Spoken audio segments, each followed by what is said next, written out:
10 ఏళ్ల చింటూకి ఎప్పుడూ ఒంట్లో బాగుండేది కాదు. స్కూల్కి సరిగ్గా వెళ్ళలేకపోయేవాడు. వెళ్ళిన కొన్ని రోజులు కూడా క్లాస్మేట్స్ అందరూ ఇవాళేంటి తలనొప్పి, స్టమక్ పెయిన్, ఫీవర్ ఇవేమి రాలేదా అంటూ హేళన చేసేవారు. దానివల్ల తను చదువు మీద కూడా సరిగ్గా కాన్సన్ట్రేట్ చేయలేకపోయేవాడు. అపార్ట్మెంట్లో ఉన్నవాళ్ళు చింటూ ఎప్పుడు ఒంట్లో బాగాలేకపోవటం గమనించి, పేరెంట్స్ ఎప్పుడు హాస్పిటల్ చుట్టూ చక్కర కొట్టడం గమనించి, అబ్బాయికి ఇది పెట్టండి, అది పెట్టండి అని చెప్పి ఉచిత సలహాలు ఇచ్చేవారు. రిలేటివ్స్ వచ్చి వీడికి డిఎన్ఏలో ఏదో ప్రాబ్లం ఉంది, జెనెటిక్స్లో ఏదో ప్రాబ్లం ఉంది, ఇమ్యూనిటీ సిస్టమ్ బాగాలేదు అని నోటికి వచ్చినట్టు వాగేవారు.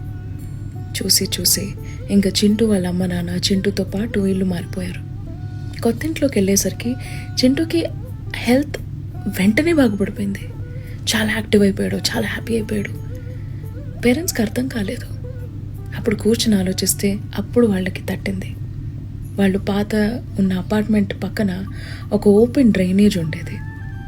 దాని నుంచి వస్తున్న మస్కిటోస్ వల్ల, ఆ ఎన్వైరన్మెంట్ వల్ల వాడికి ఎప్పుడూ ఒంట్లో బాగుండేది కాదు అని అప్పుడు అర్థమైంది.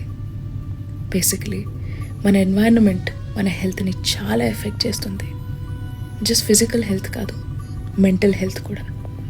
డ్రైనేజ్ లాంటి మెంటాలిటీ ఉన్న వాళ్ళు చుట్టుపక్కల ఉంటే మన మెంటల్ హెల్త్ కూడా పాడవుతూనే ఉంటుంది.